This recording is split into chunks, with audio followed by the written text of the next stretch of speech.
नमस्कार दोस्तों, एलिमेंट्रिक्स क्लासेस में आपका स्वागत है। तो जैसे कि आप स्क्रीन पर देख सकते हैं, आज हम पढ़ने वाले हैं वेक्टर डायोड के बारे में। इसका इंट्रोडक्शन पढ़ेंगे, सिंबल के बारे में जानेंगे, वर्किंग पढ़ेंगे, कैरेक्टरिस्टिक्स कर्व के बारे में जानेंगे। सब कुछ आज हम इस वीडियो में जानने वाले हैं वेक्टर डायोड के बारे में।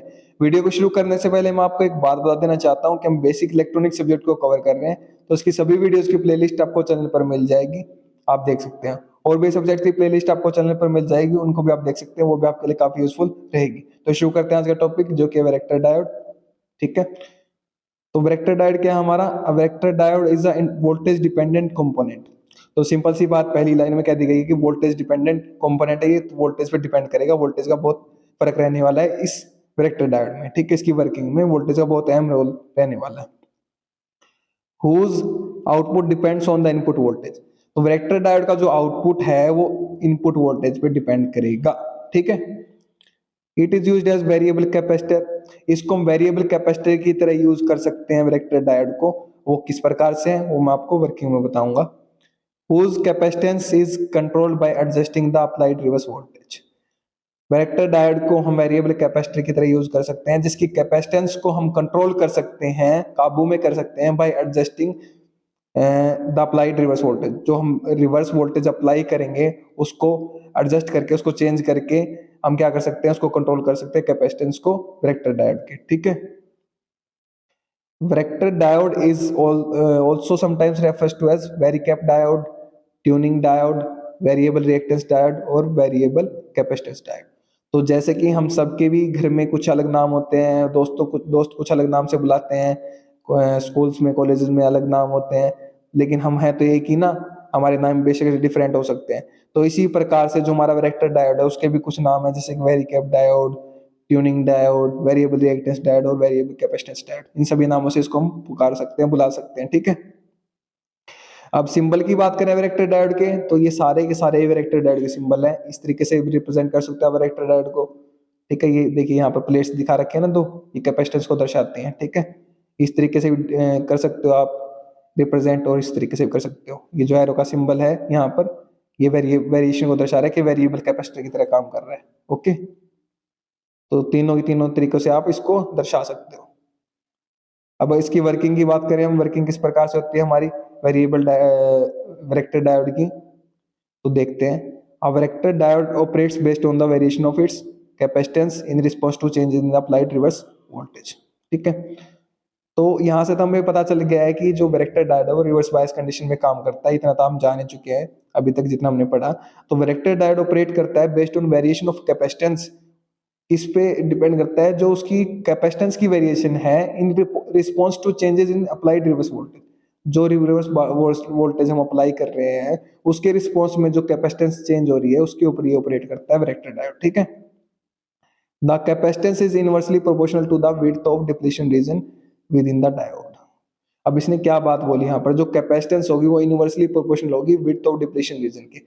हम जानते हैं कि जो हमारा एक डायोड होता है उसमें डिप्लीशन रीजन होती है, तो जो डिप्लीशन रीजन की जो विड्थ है उसके इनवर्सली प्रोपोर्शनल होगी कैपेसिटेंस। इसका क्या मतलब, अगर विड्थ ज्यादा है तो कैपेसिटेंस कम रहेगी, विड्थ कम है तो कैपेसिटेंस ज्यादा रहेगी। ठीक है, bye adjusting the reverse bias voltage the depletion region width changes. ठीक है, तो वही एडजस्ट, अगर हम रिवर्स बायस वोल्टेज को एडजस्ट कर देंगे तो डिप्लीशन रीजन की जो विड्थ है वो चेंज हो जाएगी, causing the capacitance to vary. जो क्या करेगी, जो हमारा कैपेसिटेंस है उसको चेंज होने में वो करेगी, उसका कारण बनेगी। ठीक है, this voltage control capacitance is utilized in applications such as voltage controlled oscillators. तो जो ये वोल्टेज कंट्रोल कैपेसिटेंस हम जनरेट कर रहे हैं ना वेक्टर डायोड के थ्रू, वेक्टर डायोड के थ्रू हम क्या कर रहे हैं, रिवर्स बायस वोल्टेज अप्लाई कर रहे हैं, कम या ज्यादा वोल्टेज अप्लाई कर रहे हैं, जिसकी वजह से हमारा जो कैपेसिटेंस कम या ज्यादा हो रहा है, वेरी कर रहा है, चेंज हो रहा है। तो वो कहाँ पर यूज होता है, हमारा वोल्टेज कंट्रोल ऑसिलेटर्स में इसका यूज होता है। वोल्टेज कंट्रोल ऑसिलेटर्स को अलग से आप पढ़ सकते हैं, इसकी डिटेल में जा सकते हैं किस प्रकार से वेक्टर डायोड को यहाँ पर यूज हो रहा है, ताकि और अच्छे से आपको कॉन्सेप्ट क्लियर हो सके। वो आपकी मर्जी है। ठीक है, मेनली हम बात कर रहे हैं वेक्टर डायोड की, वो वर्किंग किस प्रकार से कर रहे हैं। और precise frequency tuning in radio frequency circuits. तो जो रेडियो फ्रीक्वेंसी सर्किट्स उसमें प्रिसाइज ट्यूनिंग करने के लिए भी हमारा वेक्टर डायोड का यूज होता है। Vector diode are operated in reverse बायस।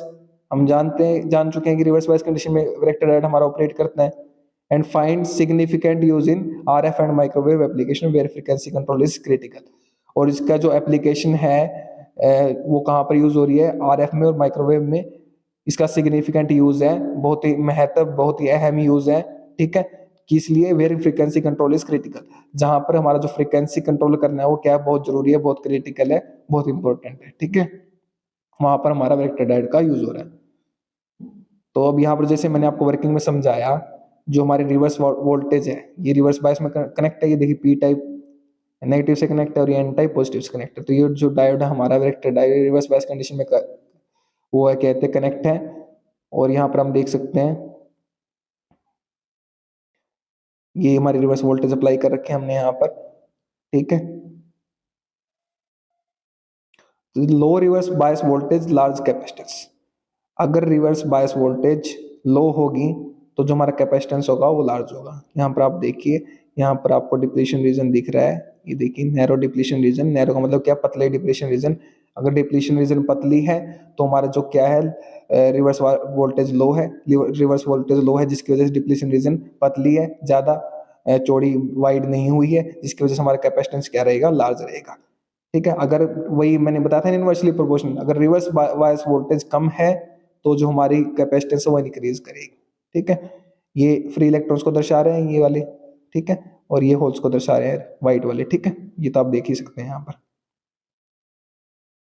तो अगर रिवर्स बायस वोल्टेज हमारी कम है तो लार्ज कैपेसिटेंस होगी हमारी। ठीक है, वहीं पर अगर हम बात करें हाई रिवर्स वोल्टेज की, अगर रिवर्स वोल्टेज हमने हाई कर दिया है तो हमारी डिप्लीशन रीजन जो विड्थ है वो इंक्रीज हो जाएगी।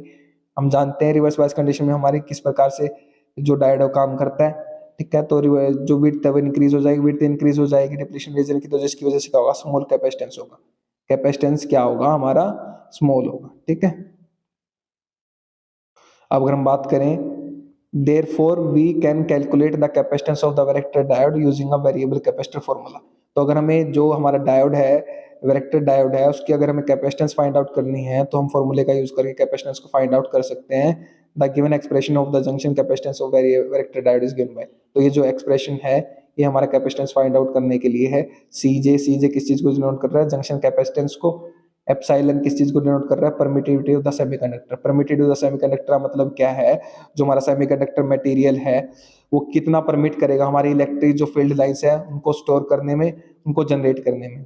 ठीक है, तो जो हमारी, हम जानते हैं कि जो हमारे इलेक्ट्रिक फील्ड लाइंस होती हैं यहाँ पर, ठीक है, डिप्लीशन रीजन में, उनको कितना स्टोर करेगा ये, कितनी जो वो रहेगी, स्ट्रेंथ रहेगी हमारी इलेक्ट्रिक फील्ड की, वो क्या होती है हमारी परमिटिविटी ऑफ सेमीकंडक्टर। वो किस चीज पे डिपेंड करती है, वो सेमीकंडक्टर मटेरियल पे डिपेंड करते हैं, किस प्रकार हम मटेरियल यूज कर रहे हैं सेमीकंडक्टर का। डिफरेंट टाइप के सेमीकंडक्टर मटेरियल की परमिटिविटी डिफरेंट रहेगी। ठीक है, तो अगर जंक्शन जंक्शन कैपेसिटेंस हमें फाइंड आउट करने को किस प्रकार से कर सकते हैं, परमिटिविटी ऑफ द सेमीकंडक्टर का पता होना चाहिए हमें, cross sectional area of the junction, A क्या डिनोट कर रहा है, क्रॉस सेक्शनल एरिया को। अगर हमें क्रॉस सेक्शनल एरिया का पता है तो हम क्या कर सकते हैं, जंक्शन कैपेसिटेंस का पता लगा सकते हैं। Width of the depletion region, हमारी जो विड्थ है डिप्लीशन रीजन की, उसका अगर पता हो तो हम जंक्शन कैपेसिटेंस का पता लगा सकते हैं। ठीक है, यहाँ पर आप देख सकते हैं जैसे कि हमारा जो डी है, डी किसको डिनोट कर रहा है, विड्थ ऑफ डिप्लीशन रीजन। अगर विड्थ ऑफ डिप्लीशन रीजन क्या है, अगर ज्यादा है तो जंक्शन कैपेसिटेंस कम रहेगा क्योंकि ये इनवर्सली प्रोपोर्शनल है इसके। ठीक है, और अगर विड्थ ऑफ डिप्लीशन रीजन कम है तो जंक्शन कैपेसिटेंस ज्यादा रहेगा, जो कि हम पहले भी देख चुके हैं। ठीक है, और जो हमारा वैरेक्टर डायोड है वो रिवर्स बायस कंडीशन में काम करता है, ये हमें पता होना चाहिए। ठीक है, अगर इसकी करेक्टरिस्टिक्स कर्व की बात करें तो किस प्रकार से है, देखते हैं। The characteristics curve shows the relationship between the capacitance and the reverse bias voltage of varactor diode. तो जो करेक्टरिस्टिक्स कर्व होता है हमारा वैरेक्टर डायोड का, वो क्या दर्शाता है, वो कर्व दर्शाता है हमारा रिवर्स बायस वोल्टेज के बीच में। ये हमारी क्या है, reverse bias voltage, V R reverse bias voltage, और ये सीजे क्या है, जंक्शन कैपेसिटेंस।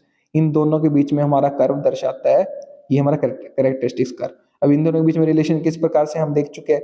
मान लीजिए यहाँ पर हमारी रिवर्स बायस वोल्टेज है, यहाँ पर 1 वोल्ट है, तो 1 वोल्ट के लिए जो हमारा जंक्शन कैपेसिटेंस है वो क्या ज्यादा है। ठीक है, जैसे 2 वोल्ट पे पहुंची तो उसके लिए जंक्शन कैपेसिटेंस क्या हो गया, कम हो गया। क्यों कम हो गया, जो हमारी डिप्लीशन रीजन है उसकी विड्थ बढ़ गई, उसकी चौड़ाई बढ़ गई। ऐसे ही आगे आगे नेक्स्ट नेक्स्ट जैसे रिवर्स वोल्टेज को हम बढ़ाते जाएंगे तो जंक्शन कैपेसिटेंस हमारा क्या होता जाएगा, डिक्रीज होता जाएगा। ठीक है, जैसे जैसे हमने रिवर्स बायस वोल्टेज को बढ़ाया हमारा जंक्शन कैपेसिटेंस डिक्रीज हो गया। इस प्रकार से ग्राफ होता है, इसका मतलब क्या है, थोड़ी रिवर्स बायस वोल्टेज में हमारा जंक्शन कैपेसिटेंस ज्यादा होगा। तो इस प्रकार से क्या करता है हमारा वेरिएबल कैपेसिटर की तरह वर्क करता है, क्योंकि जो हमारा जंक्शन कैपेसिटेंस है, ये कैपेसिटेंस हमारा यहाँ पर आप देख सकते हैं, इसको हम वेरी कर सकते हैं रिवर्स बायस वोल्टेज की मदद से। रिवर्स बायस वोल्टेज को कंट्रोल करके हम जंक्शन कैपेसिटेंस का भी कंट्रोल अपने हाथ में ले सकते हैं, इसको भी हम कंट्रोल कर सकते हैं, इसकी वैल्यू को कम ज़्यादा कर सकते हैं। तो इसीलिए क्या है, वेरिएबल कैपेसिटर की तरह भी वर्क करता है। तो यही हमारी वैरेक्टर डायोड की वर्किंग थी, जो कि रिवर्स बायस कंडीशन में काम करते हैं। तो उम्मीद करता हूँ कि आपको समझ में आ गया होगा। तो पढ़िए और पढ़ाइए, अपने दोस्तों से शेयर कीजिए वीडियो को, ताकि उनकी भी हेल्प हो सके। अगर आप शेयर करें तो आप उनको पढ़ा रहे हैं, मैं नहीं पढ़ा रहा, आप उनकी हेल्प कर रहे हैं, मैं नहीं कर रहा। अगर आप चैनल पर नए हैं तो चैनल को सब्सक्राइब कर दीजिए, वीडियो को लाइक कर दीजिए, एक अच्छा सा प्यारा सा कमेंट कर दीजिए अगर आपको वीडियो अच्छी लगी है तो। और हाँ, अगर आपको इसके नोट्स चाहिए तो वीडियो के नीचे डिस्क्रिप्शन में आपको नोट्स के लिए लिंक मिल जाएगा, वहां से आप नोट्स को एक्सेस कर सकते हैं। मेरे साथ वीडियो में अंत तक बने रहने के लिए धन्यवाद। Thank you so much again.